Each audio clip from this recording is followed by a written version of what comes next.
A maioria dos recursos na economia mundial está com o Sul Global. As economias do Sul Global extraem os dividendos completos de possuir esses recursos? Não. O que elas precisam é de maior coordenação, maior cooperação e garantir que essa propriedade se traduz adequadamente em maiores dividendos para as economias do Sul Global. Há quase 30 países que estão esperando para ouvir do BRICS sobre sua disposição de se juntar à aliança. Muito provavelmente, é o primeiro passo para eles serem da cacia, ontem.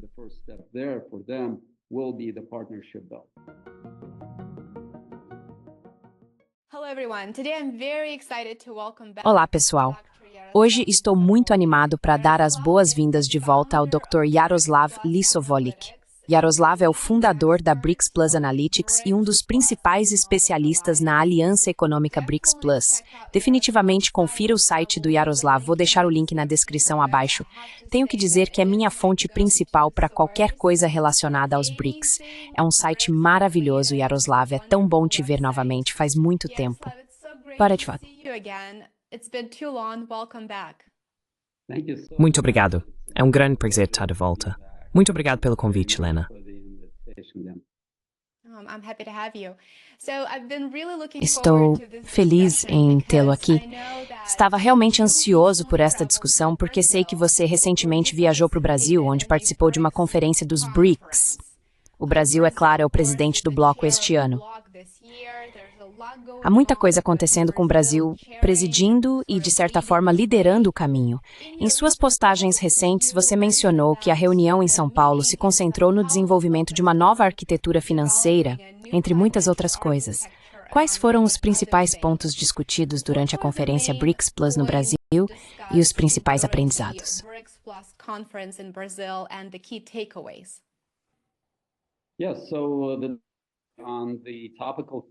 Sim. Então, os temas principais giraram em torno do que está acontecendo na economia mundial. Mais notavelmente, é claro, as tarifas vindas dos Estados Unidos, as tarifas de Trump. E posso te dizer, eu estava lendo os jornais locais todas as manhãs. Era tudo sobre isso, essencialmente, qual seria o impacto na economia mundial e no Brasil. E claro, a conferência se concentrou em qual deveria ser a resposta por parte do Sul Global. Até agora, a resposta é, obviamente, muito ad hoc. É muito uma questão bilateral entre os Estados e o resto do mundo, em termos de acordos bilaterais entre os Estados e o país que enfrenta essas tarifas mais altas. O que foi discutido na conferência foram as maneiras pelas quais o Sul Global poderia montar uma resposta coordenada, uma resposta que seria direcionada para impulsionar o comércio Sul-Sul.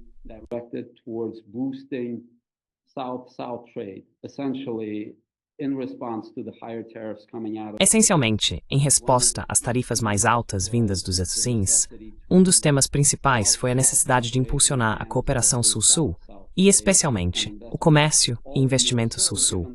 Ainda mais considerando o fato de que, claro, o comércio Sul-Sul está muito abaixo do potencial. Seja olhando para o comércio intracontinental, especialmente na América do Sul, onde a participação do comércio intracontinental é muito baixa em comparação com outras regiões da economia mundial, ou se falarmos sobre os fluxos comerciais entre América do Sul, Ásia e África, como as principais partes do Sul Global, as intensidades comerciais são muito baixas, e há toda a possibilidade e um enorme potencial para aumentá-las significativamente.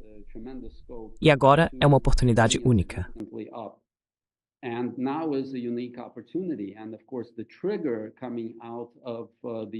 E claro, o gatilho vindo dos Estados Unidos poderia, de certa forma, ser, você sabe, uma bênção disfarçada, no sentido de que poderia finalmente ser um daqueles fatores que empurra o Sul Global em direção a uma maior coordenação em termos de política comercial. Até agora, infelizmente, e esse tem sido provavelmente o meu tema principal em todas as minhas mensagens e discursos ao longo dos últimos anos, não há um roteiro para a liberalização do comércio em todo o Sul Global. Não vemos um programa claro para os próximos, não apenas 1 ou 2 anos, mas para os próximos 5 a 10 anos, em termos de como os BRICS, BRICS Plus e o Sul Global devem coordenar sua liberalização comercial. Isso é algo que realmente espero ver saindo da presidência dos BRICS do Brasil este ano. E esse foi provavelmente o tema principal ao longo da conferência. probably the key theme throughout the conference. Another theme very much related to that was regional. Outro tema muito relacionado a isso foi o regionalismo. O regionalismo como uma forma de forjar a solidariedade do Sul global e a necessidade de avançar de forma mais decisiva em relação aos principais projetos de integração, seja a área de livre comércio continental africana, ou os projetos continentais na África, ou a CELAC e outras organizações que reúnem a maioria das economias latino-americanas. Alguns dos palestrantes principais, incluindo Jeff Sachs, destacaram a importância da integração regional para o Sul global, neste momento crítico que a economia mundial e especialmente o Sul global estão enfrentando. Portanto, eu diria que os dois principais pontos a serem destacados foram o aumento da cooperação Sul-Sul, em resposta às tarifas mais altas vindas dos Estados Unidos, e a necessidade de avançar com a integração regional.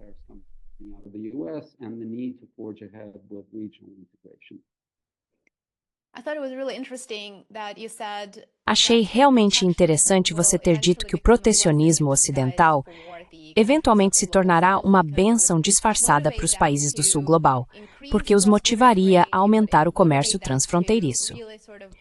Isso os motivaria a realmente trabalhar nos itens de sua agenda sobre os quais temos ouvido falar há tanto tempo. Se olharmos para os países individuais do Sul global, você poderia nos dar um impacto das tarifas mais altas dos Estados Unidos na economia países?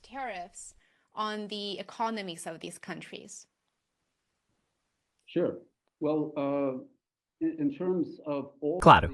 Bem, em termos de todas as economias do Sul global, em termos de mercados emergentes, claramente o que já estamos vendo, e essa seria a resposta de curto prazo, é uma maior volatilidade nos mercados financeiros, incluindo e particularmente em relação às taxas de câmbio. Essa maior volatilidade nas taxas de câmbio e a depreciação que normalmente acompanha picos no sentimento de risco, obviamente terão implicações inflacionárias também.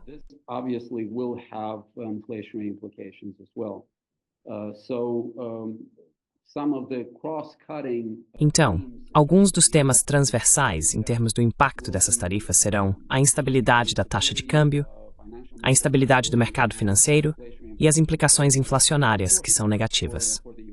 Claro, para os Estados Unidos, há tarifas interesféricas que estão sendo impostas e a repercussão que isso terá no preço dos bens nos Estados Unidos.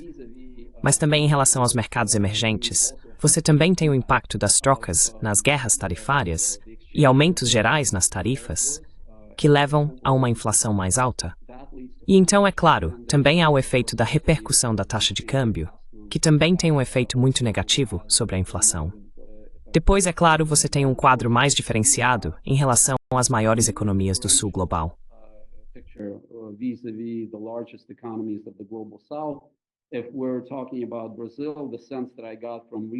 Se estamos falando sobre o Brasil, a impressão que tive ao ler os jornais locais foi que, no geral, esse sentimento era certamente bastante negativo e apreensivo em relação ao aumento dessas tarifas. Mas o entendimento era que, em relação ao Brasil, não era nem de longe tão alto quanto que algumas das outras economias dos BRICS estavam enfrentando. Então, para o Brasil, pelo menos naquela época, o aumento das tarifas era em torno de 10%. E isso era geralmente considerado relativamente gerenciável, dado o fato de que o Brasil, como economia, não depende muito das exportações, não depende do comércio externo para seu crescimento, ao contrário de algumas das outras economias, especialmente na Ásia. E então olhamos para o outro extremo, as economias da ASEAN, na China. E lá, para a China, é claro, a magnitude do aumento é inimaginável.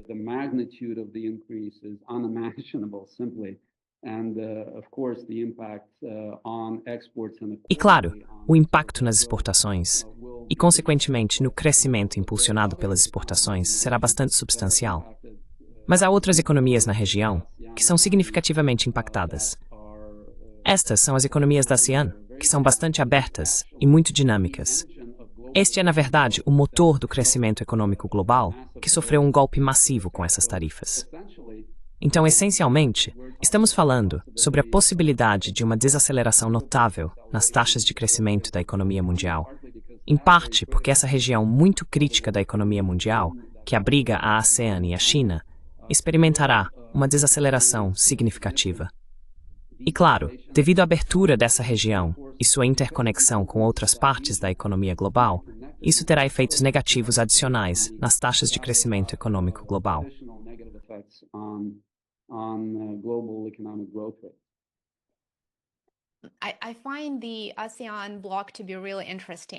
Acho o bloco da ASEAN realmente interessante. Penso que um de seus princípios fundamentais, com base no meu entendimento, é a neutralidade. Então, eles tentam ser neutros e talvez não queiram se aliar demais a nenhuma das grandes potências, porque querem manter essa postura independente. Você acha que a atual política econômica e comercial, em particular dos Estados Unidos, os levará a escolher se querem talvez se inclinar mais para um lado do que para o outro, eventualmente?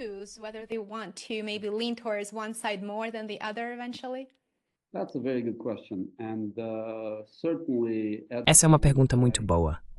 E certamente, no mínimo, o que vejo é um movimento maior por parte das economias da ASEAN para explorar mais oportunidades de cooperação Sul-Sul e construir relações com os BRICS e a aliança BRICS Plus. Essencialmente, em termos da última onda de novos membros e parceiros, a nova categoria de parceiros dos BRICS, a maior parte de todas as regiões do Sul global é da ASEAN. Estamos falando sobre a Malásia, estamos falando sobre a Tailândia, algumas das potências da ASEAN agora se tornando parceiras dos BRICS. E então a Indonésia, a maior economia da ASEAN, agora é um membro pleno dos BRICS, e provavelmente há mais por vir.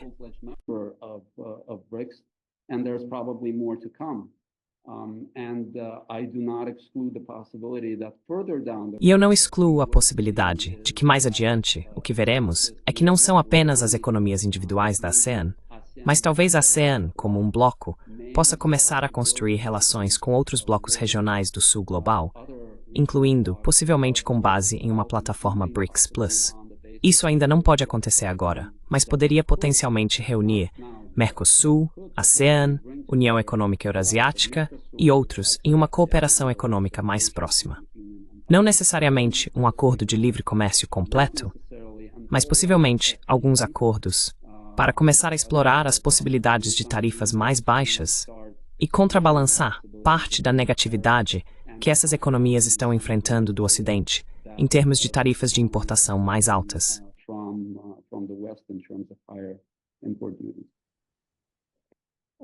Onde o BRICS Plus está em relação a novos ONs este ano?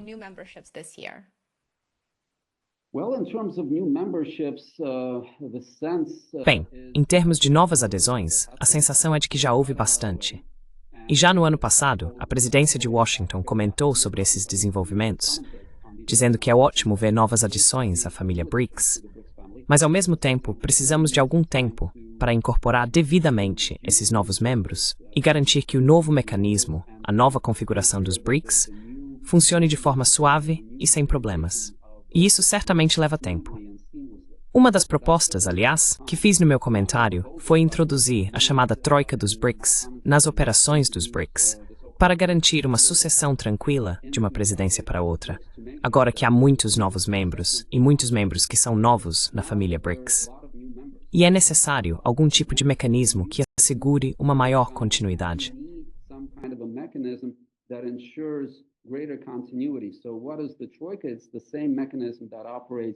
Então, o que é a Troika?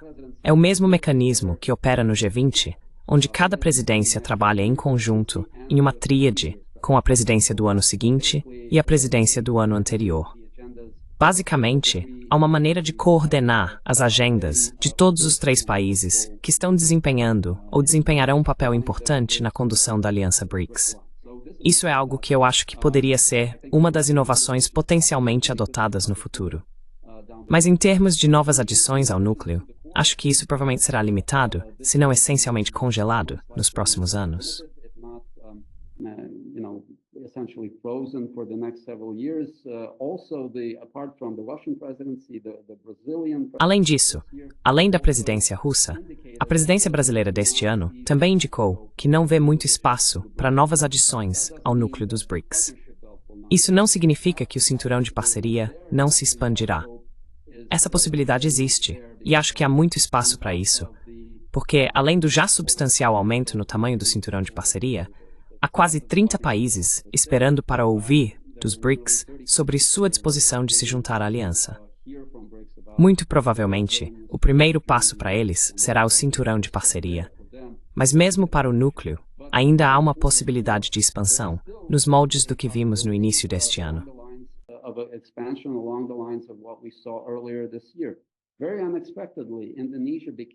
Muito inesperadamente, a Indonésia tornou-se membro do núcleo, aparentemente porque anteriormente apresentou uma candidatura ao BRICS, e levou algum tempo para que isso fosse processado. E então, quando as condições para essa decisão foram atendidas, talvez algo semelhante pudesse acontecer em relação a algumas das outras economias que receberam um convite do BRICS e ainda não o aceitaram totalmente. Sabemos que a Arábia Saudita, por exemplo, continua a participar de algumas das reuniões do BRICS.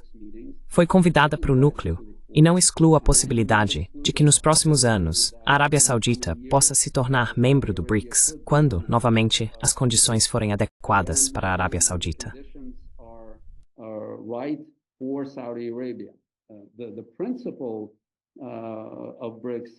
O princípio do BRICS é que não há pressão, que tudo é operado com base no consenso, e os países podem escolher abertamente suas decisões com base em seus interesses nacionais, como vimos, por exemplo, com a Argentina. Um convite foi direcionado ao país, e então, após as eleições, a administração de Macri disse não, com base em sua consideração. E essa resposta foi totalmente aceita pelo BRICS. E isso está novamente em linha com o funcionamento do BRICS como bloco. E por que o BRICS é tão interessante? E por que tantos países, economias em desenvolvimento, querem se juntar a essa aliança? Por causa dessa ausência de dominação por um único jogador e a possibilidade de basicamente perseguir seus interesses nacionais sem qualquer pressão.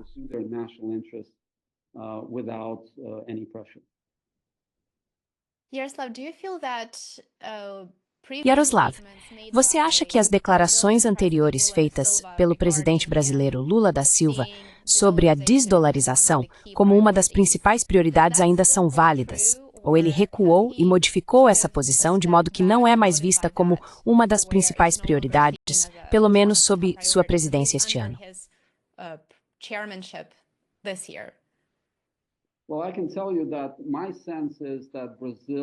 Bem, posso dizer que minha percepção é que o Brasil, de todas as economias do BRICS, é provavelmente a que tem sido mais vocal em termos da necessidade de explorar mecanismos de pagamento alternativos e explorar as possibilidades de uma maior cooperação sul-sul na esfera da cooperação financeira.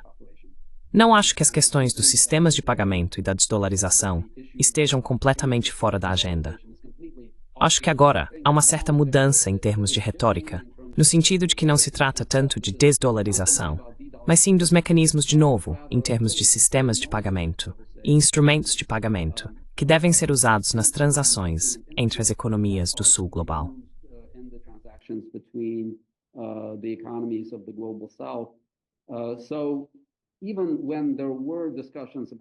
Então, mesmo quando havia discussões sobre a desdolarização, não se tratava realmente de combater o dólar de maneira direcionada. Era realmente sobre focar nos mecanismos de cooperação econômica entre as economias em desenvolvimento e, essencialmente, criar novas alternativas que possam ser usadas junto com o dólar, junto com outros instrumentos, para aumentar a opcionalidade e o conjunto de possibilidades, por assim dizer, para os agentes econômicos no Sul global, sejam empresas, famílias, bancos centrais, etc. Quero dizer, claramente estamos vendo que é uma tremenda falta, de moedas de reserva, de instrumentos seguros nos quais os agentes econômicos buscam investir seus fundos.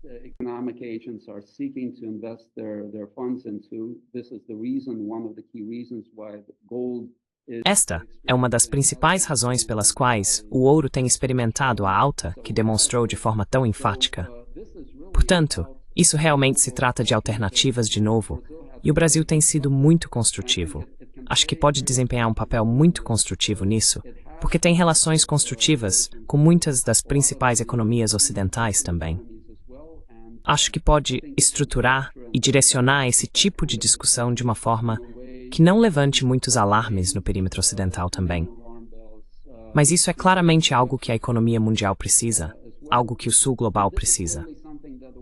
Acho que há um entendimento completo entre a maioria dos especialistas, mas também do público em geral, de que essas alternativas são muito benéficas, não apenas para o Sul global, mas de forma mais ampla para a economia global. Not just of the global south, but broader for the global economy.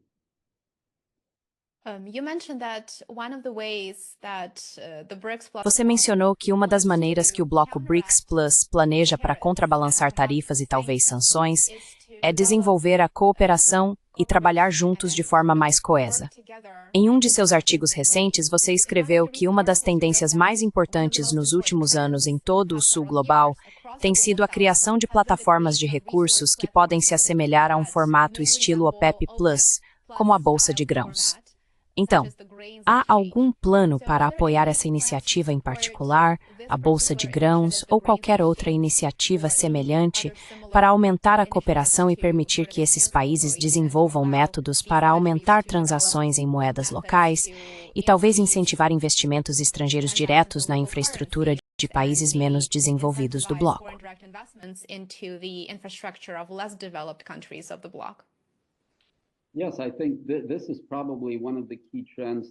Sim, acho que esta é provavelmente uma das principais tendências que veremos nos próximos anos. E acho que foi em 2022 ou 2023 que escrevi um artigo sobre a probabilidade de as economias do Sul global se moverem enfaticamente na direção de construir plataformas baseadas na coordenação de suas ações em torno de recursos-chave. A maioria dos recursos na economia mundial está com o Sul global. As economias do Sul global extraem os dividendos completos de possuir esses recursos. Não. E o que elas precisam é de maior coordenação, maior cooperação e garantir que essa propriedade se traduza adequadamente em maiores dividendos para as economias do Sul global.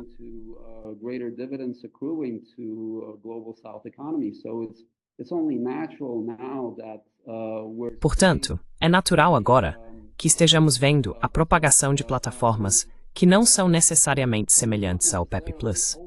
Existem plataformas que, por exemplo, visam questões ambientais. Por exemplo, o Brasil liderou uma plataforma, junto com a Indonésia e a RDC, para proteger as florestas tropicais na economia mundial. Existem outras plataformas sendo discutidas em relação aos metais de terras raras, que estão se tornando um recurso estratégico para alguns dos setores de alta tecnologia da economia mundial.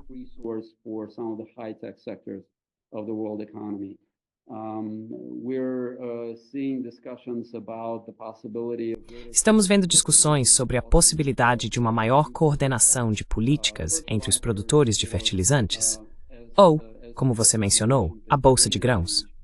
A Bolsa de Grãos é possivelmente outro elemento no que agora você pode dizer que é quase como uma lista crescente de plataformas de recursos potenciais por parte do Sul global. Você pode começar a classificar todas essas diferentes plataformas já.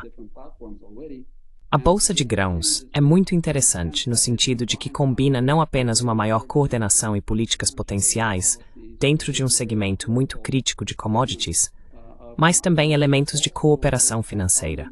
Portanto, não se trata apenas de commodities em si, mas também de começar a atrair mais fluxo financeiro, mais cooperação do setor financeiro para esferas relacionadas a recursos.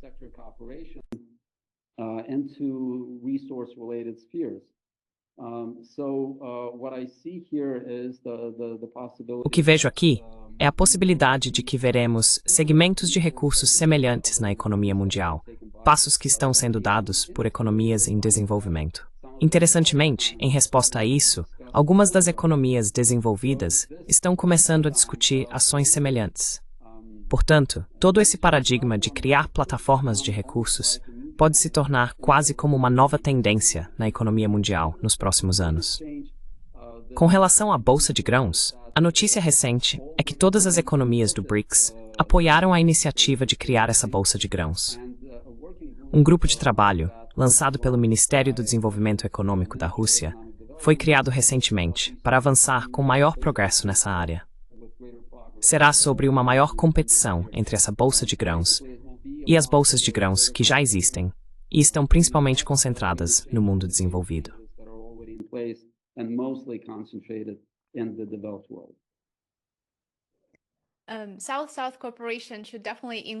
A cooperação Sul-Sul deve definitivamente aumentar como resultado do protecionismo, como você mencionou, e provavelmente como resultado das tensões geopolíticas entre estados não alinhados.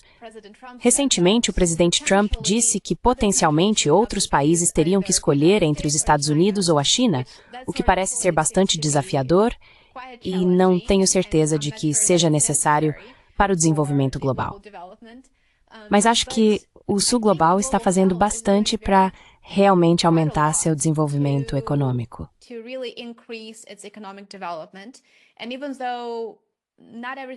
E mesmo que nem tudo esteja nas notícias, há muita coisa acontecendo nos bastidores. Então, se você tivesse que escolher, talvez, os 2 ou 3 principais, fica a seu critério quantos você gostaria de discutir, mas talvez os 2 ou 3 grandes projetos em que os membros do bloco BRICS Plus estão atualmente engajados ativamente, talvez o novo Banco de Desenvolvimento esteja envolvido em termos de financiamento ou talvez bancos em nível regional. Quais seriam esses projetos mais notáveis que você gostaria que nossos espectadores conhecessem?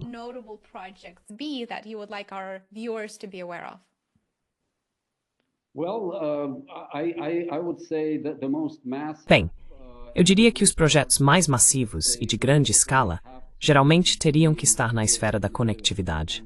Minha história favorita é sobre conectar todas as economias em desenvolvimento em cada um dos 3 continentes do Sul Global: América do Sul, África e Ásia. Estes são realmente grandes projetos, os grandes projetos do Sul Global, como eu os chamo, e possivelmente até a interconexão entre essas rotas intracontinentais, poderia ser algo que precisaria ser explorado. Mas isso é claro quando estamos falando sobre conectar todas as economias e os respectivos continentes, provavelmente na casa das dezenas de bilhões de dólares.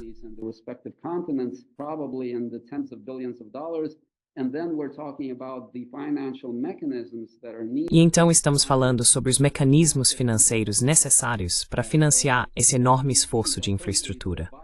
Vemos que atualmente, o projeto bioceânico na América do Sul, que conectaria o Atlântico e o Pacífico, passando por países como Peru, Paraguai e Brasil, é massivo e está enfrentando problemas precisamente por causa da falta de fontes de financiamento e das necessidades de financiamento muito altas. Há o projeto do Corredor Norte-Sul na Eurásia, que conectaria Índia, Irã e Rússia.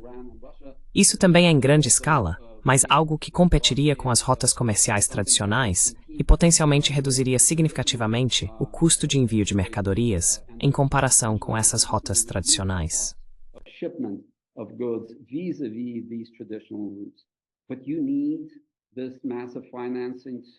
Mas você precisa desse financiamento massivo para financiar o esforço de infraestrutura. Como você faz isso? Bem, minha proposta é um conceito que chamo de regionalismo sindicado. E isso significa essencialmente combinar todos os recursos regionais e as instituições regionais que existem financeiramente em cada uma das regiões do Sul Global. Isso não é apenas o novo Banco de Desenvolvimento. Obviamente, o novo Banco de Desenvolvimento não pode fazer tudo sozinho. Ele precisa atuar em conjunto com a maior variedade possível de instituições parceiras, instituições de desenvolvimento, como bancos regionais de desenvolvimento, arranjos de financiamento regionais e possivelmente também os fundos soberanos do Sul Global.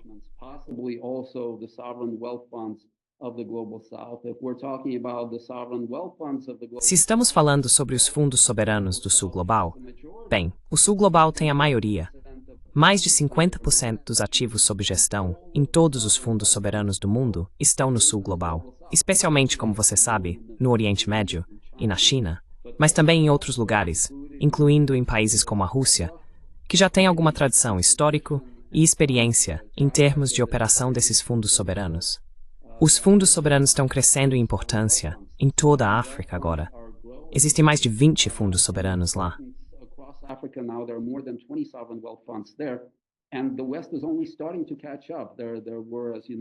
E o Ocidente está apenas começando a se atualizar. Houve, como você sabe, discussões sobre um fundo soberano nos Estados Unidos. Houve discussões na Grã-Bretanha, mas o Ocidente está atrasado aqui. Em termos de trilhões e trilhões de dólares em recursos, este é o Sul Global. Este é um potencial. Se houver uma plataforma para esses fundos soberanos, isso poderia ser uma maneira de mudar significativamente a dinâmica geral nos mercados financeiros. Em termos de economias dos BRICS, há apenas uma economia que ainda não possui um fundo soberano. E esta é, indiscutivelmente, a economia que mais precisa dele. Esta é a África do Sul. Acho que as economias dos BRICS já podem realmente lançar esse esforço de infraestrutura que seria financiado não apenas pelo novo Banco de Desenvolvimento, mas também pelo apoio dos fundos soberanos, dos bancos de desenvolvimento regionais e de outras instituições regionais.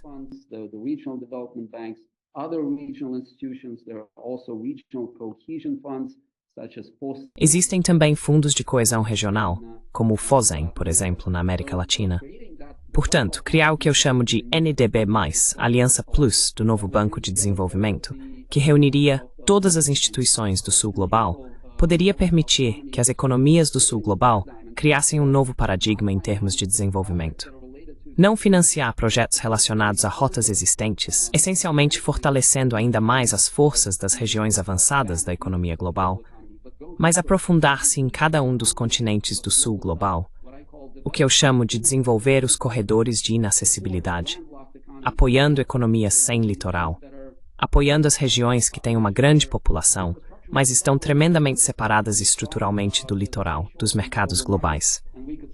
E poderíamos dizer que isso poderia ser, por exemplo, a região que eu apontaria a esse respeito é a área transfronteiriça na Ásia Central entre Cazaquistão, Quirguistão e Uzbequistão, que também está próxima da China.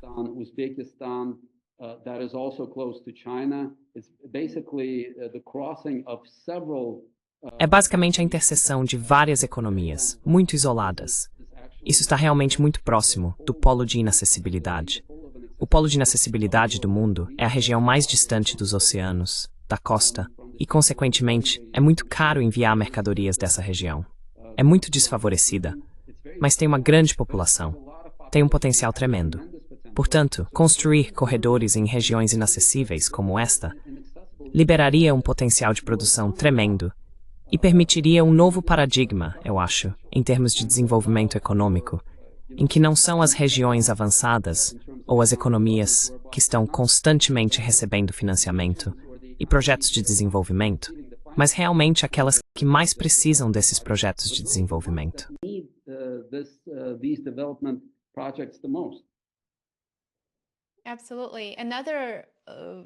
Absolutamente. Outro lugar que posso pensar é provavelmente a Etiópia, porque é um país sem litoral. Mas, claro, tem acesso ao mar via Djibouti. Ainda assim, há bastante coisa acontecendo em termos de pesca, fatores que aumentam sua instabilidade. Como membro dos BRICS, acho que focar no desenvolvimento de infraestrutura no chifre da África e ajudar a Etiópia a se tornar, ela já está, eu acho, trabalhando muito bem para desenvolver sua economia, certo? Mas acho que definitivamente investimentos em infraestrutura aumentariam suas possibilidades no futuro, como você mencionou.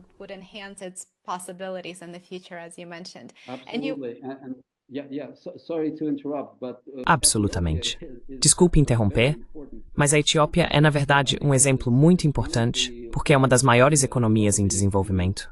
Não apenas em termos de território, mas também em termos de população, e é um país sem litoral e, consequentemente, muito desfavorecido em termos das possibilidades de enviar mercadorias para o exterior. Ela precisa tremendamente dessa conectividade, precisa tremendamente desse projeto. Portanto, não é surpresa que estejamos ouvindo da Etiópia que eles estão planejando realmente se tornar membros do novo Banco de Desenvolvimento. O que é importante é que com a adesão de países como a Etiópia ao novo Banco de Desenvolvimento, não são apenas os recursos do próprio novo Banco de Desenvolvimento que esses países ganham acesso, mas também a possibilidade de acessar toda uma rede de instituições de desenvolvimento do Sul Global que poderiam trabalhar juntas em concerto para apoiar países como a Etiópia. Novamente, este é um exemplo perfeito, porque este é um enorme recurso do Sul Global, que é sem litoral e é inacessível, de certa forma, a muitas das rotas comerciais, muitos dos caminhos para a cooperação econômica na economia global.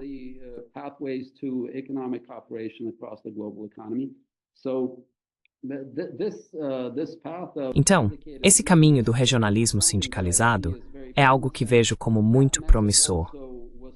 Essa mensagem também foi discutida na conferência no Brasil, e acho que essa foi essencialmente a primeira vez que finalmente senti que havia algum movimento nessa direção, no sentido de que havia mais apoio para ideias como essa nas discussões.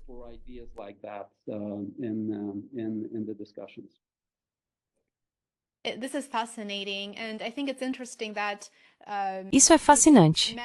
E acho interessante que essas medidas protecionistas e tarifas e uma postura mais agressiva economicamente e definitivamente politicamente em relação a alguns membros do bloco BRICS são contraproducentes, certo? E na verdade está levando os países do sul global, como você mencionou, a cooperar e realmente buscar aquelas agendas que eles poderiam ter deixado de lado se as coisas fossem mais positivas em termos de geopolítica e da situação global em que estamos agora. Sei que você discutiu esse assunto, discutiu a cooperação Sul-Sul, sua viagem ao Brasil e muito mais no seu site BRICS Plus Analytics. Recomendo fortemente aos nossos espectadores que o visitem, tornem-se assinantes, é realmente um recurso maravilhoso. Yaroslav, muito obrigado por isso. Foi uma ótima conversa e estou ansioso para a próxima.